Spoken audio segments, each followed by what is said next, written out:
አንድ ለሊት እየጸለይኩኝ እንዳጋጣሚ እየጸለይኩ ተንበርክኬ እዛው ሲሚንቶ ላይ ተኝቼ አደርኩ አላወኩም እንቅልፍ ይዞኝ ሄዶ ማለት ነው በነገራችን ላይ የፋዘር የተሰራልኝ ክላስ አለ ግን ተከራይቼ ነው የምኖረው 25 ብር ተከራይቼ ነው የምኖረው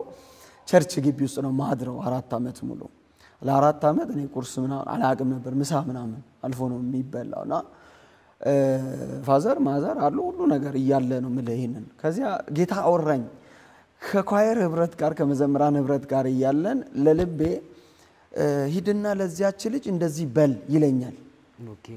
በጌታ በኢየሱስ ስም ወጋው ለካሰተኞች እንዲህ ይያሉ ነው የሚበሉት እኔ የምጠብቀው እግዚአብሔር ይናገራል ብዬ የምጠብቀው ፋኖስ ነበረችኝና ቀንሼ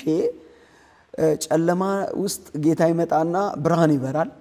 ከዛ ልጅ ይለኛል እኔም ደግሞ ባሪያ ይሰማል ተናገር ብዬ ወድቃለሁ ምጠብቀው እግዚአብሔር ይናገራል ብዬ የምጠብቀው እና እንደዚህ አገልጋዮችንም እንዴ ነው የሚናገር ብለም የመጠይቅ ድፍረቱ የሌለበት ጊዜ ነውና ከዚያ ሂድና ነገራት በጌታ በኢየሱስ ስም ብዬ ምስጋና አሃላሉ ለማስረሳት ድምጹን በእንትና እንደዚህ ያላልኩም በእንትና እንደዚህ ያላልኩም ይለኝ አረ በኢየሱስ ስም ወጋው እላለሁ ሲሪየስ ጸሎት መጸለይበት ጊዜ ወይ ተናገረኝ ወይ ግደለኝ ወይ ወሰደኝ ምልበት ጊዜ ከዚያ ሂድና ነገራት ለነገሩ ምን እኔ አገልጋይ ነኝ በቃ ልንገራት ተስፋ ቆርጫለሁና ሄጄ የጌታ መንፈስ እንደዚህ ይለኛል ስል ኳየር ብድግ ብሎ ጸልዩ እግዚአብሔር ባንድም በሌላም ይናገራል ብዬ አስጎነበስኳቸው አብሮኝ የነበሩ መዘምራን ስለነበሩና ነገርኳት መልእክት አላውቅም እንዲ አይነት መልእክት ጌታ ይናገረኛል ብዬ ስነገር ከስር ምን ብትለኝ ጥሩ ድጋሚ ነው አትለኝም እኔ በቃ አገልጋይ ሆንኩ ማለት ነው ቀጠልኩኝ ላንዱም ወንድም እንደዚህ ልክ ነው በዚህ ሳምንት እንዲሆንኩበትና መልእክት መስማት የጀመርኩበት ጊዜ ሰራኝ እግዚአብሔር ከመውጣቴ በፊት አሁን እነዚህ ሰዎች የምል ደብዳቤዎች ተጻፉ የምል ጊዜያት የኔ የመሰራት ጊዜዎች ነበሩ ባይብል ስኩል ተማራለ ቴዎሎጂ ግን ታሽቶሎጂ ተሰራለ በህይወት በቃ ትከሻ ይሰፋልና ልክ 97 ጳጉሜ እየጸለይኩኝ 98 ተወጣለ ሲለኝ ለራሴ ጌታ ሲናገረኝ በዚህ አጋጣሚ ምል እኔ በነብይም ይሁን ባገልጋይ 20 30 ጊዜ ቢናገረኝ አንዲት እርምጃ ለምወስዳት እርምጃ እግዚአብሔር ለራሴ ሊያወራኝ ግድ ያለ በለዚያ አንድ እርምጃ መሄድ አልፈልግምና ከዚያ ጳጉሜ ላይ ጌታ ሲናገረኝ በቃ ቀስ ብዬ መስከረም ውስጥ ወደዛ ሄዳለሁ አልኩኝ አዋሳ እንደወጣ እንግዲህ ከዚያ 2 ቀን ጸጣልኝ እግዚአብሔር መንፈስ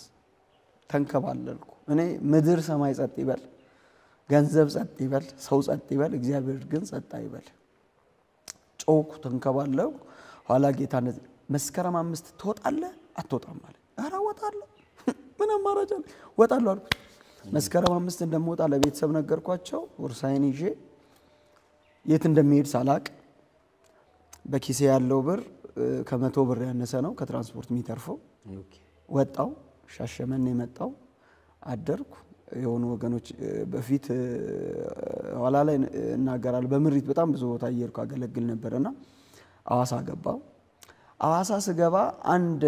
አንዲት እትማቃተት ስለነበረች እሷ ቤት እቃይን አስቀምጬ ማለት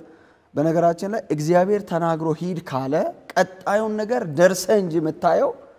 ቀድመ መታቀው ነገር የለም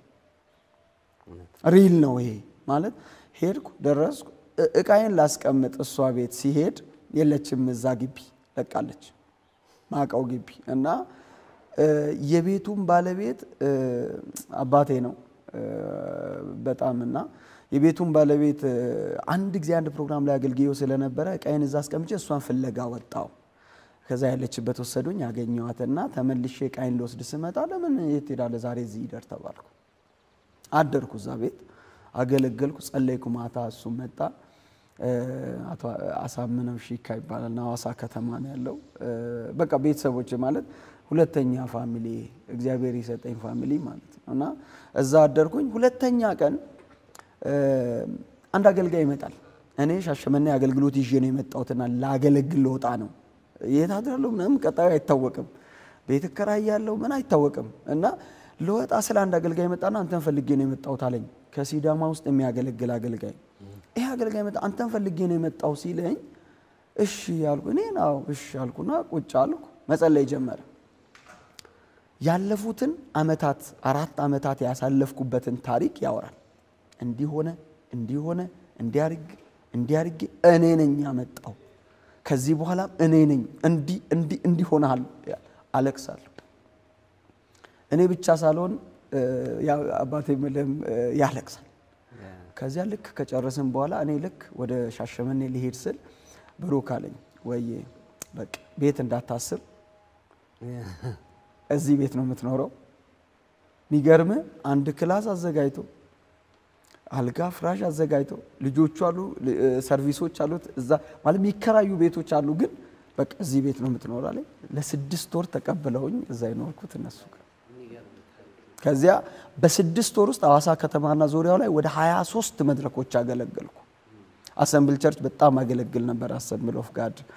እና እዚያም እንደዚሁ ፕሮግራም ማከል ነው ለአንዲት እህት መልእክት ነገርኳት ቁጭ ብያ አጠገባ አረ ልክ ነው ብላ ስትል ቀጥለ ለሷ ነገር አለ ሄጄ ቁጭ ብዬ የነገርኳት ሁለተኛዋ ሴት የፓስተሩ ባለቤት ናት ከዚያ በማግስቱ ለአንድ ማለት ቀጥሎ ደግሞ ይወጣን ሰላም አልኩትና ጌታ እንደዚህ ይላል ማለት አሁን ስትናገር ምትለው አይነት ነገርና ነገርኩት እሱ ደግሞ የቸርች ወንጌላዊ ከዚያ ፕሮግራም ተጋበዙ ቀጥለ ወደ 23 መድረክ በጣም ብዙ ቦታዎችን አገለግል ነበርና አንድ አገልጋይኛ 6-7 አመታችን እዚህ ከገባን አላገለገልንም እንዴት አንተ በቅርቡ መድረክ አገኛለኝ በቃ እግዚአብሔር ነው አልኩት እና አዋሳ ለ6 ወር ያለዛ ነበር በእነዚህ የወንጌል ታሪኮች እስቲ ምን አይነት እግዚአብሔር አድርጓል ስታገለግል ምክንያቱም ወንጌል የራሱ የሚከተለው ታምር አለና ምን አይነት ታምር ሆኗል እስቲ አስተዋውሰን በጣም ሰርፕራይዝ የሆንኩባቸውና እግዚአብሔር ያደረጋቸው በጣም ብዙ ናቸው አንድ ጊዜ እንዳ ቀደም ለማንሳት እንደሞከል በምሪት ሄዳለሁ እና አዋሳ ከተማ ላይ ከዚያ ከሆነ ሻይ ቤት ምሽት ሻይ ቤት አለና ከሱ ቤት ሶስተኛው ቤት ሂድ አለኝ መንፈስ ቅዱስ ማታቀው ቤት አላቃቸው ከዚያ ቤት ሶስተኛው ቤት ሂድ አለኝ እና ሄድኩ እጄ አንኳኳው እንግዲህ አሁን እንዲ እንዳታይኝ ያኔ ነበረኝ በጣም ቀጭን ነኝ እና ሄድኩ እጄ በር ሳንኳኳ የሆነች ልጅ መታ ትንሽ ልጅ ከፈተች እና ስትከፍት ሰላም ነው አልኳት ሰላም አለችኝ ማን አለ ቤት ማዘር አሉ ስትል ቀስብዬ የቸርች ናቸው አልኳት ስል የምን ቸርች ኦርቶዶክስ ነን አለች በጌታ በኢየሱስ ስም አልኩና ቆይ መጣው አልኩና ተመልሼ ወደ ኋላ መጣው ማለት እግዚአብሔር ይገስጽ መንፈስ ነው አልኩና ተመልሼ መጣውና አዋሳ ህይወት ብርሃን ቸርች ሮብ ምሽት ፕሮግራም አለ እዛ ልካፈል ሄድኩ እዛ ልካፈል ሲሄድ እጽፋለሁና ስብከት ልጽፍ ወረቀት ከኪሴ ሳወጣ መልእክቶች እጽፋለሁ እኔ አሁን በሞባይል ይቀዳል ያኔ በወረቀት ነው የምጽፈውና ሰውየው መልእክት እየነገረኝ እኔ እጽፋለሁ ይገርም በጣም ወደ 2 አጀንዳ ሙሉ መልእክቶች አሉ የተጻፉና እጽፋለሁና እየጻፍኩኝ ያቺ የቤታችን እህቴ ያልኩ ምን ብላ መልእክት ነግራኛለች አዋሳ ባንተ ከጨለማ ስራት ነፃ የሚወጡ ሰዎች አሉ የሚል መልእክት ነግራኝ የጻፍኩትን ወረቀት አወጣውና አነበብኩት እኔ መልእክት ስብከት ልጽፍ ኢሚዲየትሊ መንፈስ ቅዱስ ተነስና ውጣና እዛ ቤት ሂዳለ አልኩና ደንግጬ ሄድኩ ወጥቼ የጴጥሮስ አይነት አገልግሎት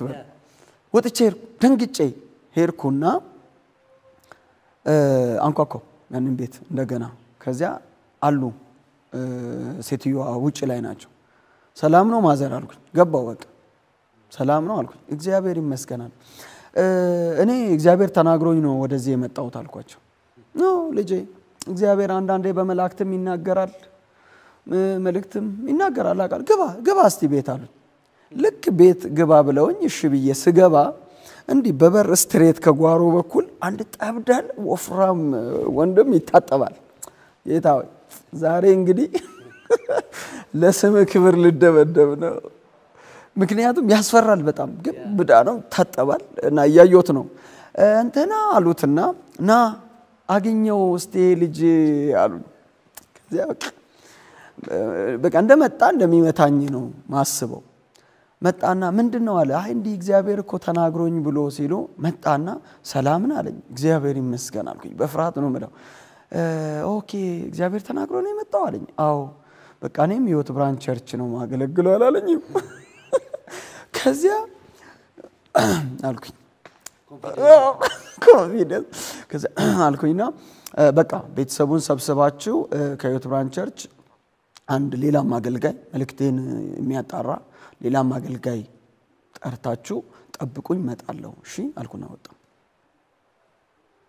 ከዚያ ሁለተኛው ቀን ማታ ላይ ሄድኩ እና ከስር የለበስኳቸውን ልብሶች ትንሽ ወፈር የሚሉ ለባብሼ ሄድኩኝ። ልክ እንደገባው ቤተሰቡ ተሰብስቧል። ከዚያ እንዳጋጣሚ እንደውም የሴትዮዋ ልጅ ሌላ ጋር ያለችው በሆነ ኬዝ እየተሯሯጡ ቤት ገቡ። ቡና ምናምን ፈልቷል ለኔ እና ገቡና ልክ ገብተው ቁጭ እንዳሉ ተነሳው ነኝ። አንድ ጊዜ ቆዩ ተነጋገራላችሁ እናንተን ኬዝ ግን እኔ እግዚአብሔር የተናገረኝን ልናገር ነው የመጣሁት ብዬ ስል ጸጥ አለ ቤቱ። ሰበኩኝ ቃል አጭር ቃል ሰበኩኝና አሜን ይላሉ። ማዘር ያው ቁጭ ብለዋል። አንዲትም ሌላ ልጅ አለች ቁጭ ብላለች በጌታ አይደለችም። ከዚያ ልክ ማገልገል ጀመሬ ቃል ሰብኬ እንጸልይ ብዬ ሁሉም አንገቱን ዝቅ ሲል መንፈስ ቅዱስ እዚች ልጅ ላይ አጋንንት አለ አለኝ። በቃ ክርክር ጀመርኩ ከእግዚአብሔር ጋር። መጀመሪያ ያረከው ነገር ሁሉ ጥሩ አሁን ግን ልክ አይደለም። ምክንያቱም ባይጮስ አሁን አጋንንት ብዬ ተናግሬ ባይጮስ በቃ ስብከት ተናግሬ ያለው መክተን ልውጣ አይነት ነገር ውስጥ ነው ያለሁት። ከዛ ሄጄ በጌታ በኢየሱስ ስም በእቴ ህይወት ላይ ያለ የትኛውም አመድ እያልኩ እንደዚህ ጀርባዋን ስል አነሳትና አፈረጣት። ሀይቅ ነው መከታት። ከዚያ ስል ማዘር አልኩኝ እቺ ልጅ ሀይቅ ትግባ ወይስ ጌታን ይቀበላል አልኩኝ። ከዚያ አጋንንቱ ወጣ እሳቸው ጌታን ተቀበሉ። ሌላም አንድ ልጅ ከጎረቤት መጣ ነበር ጌታን ተቀበለች። የሰዎች መዳን ትልቅ ነገር ስለሆነና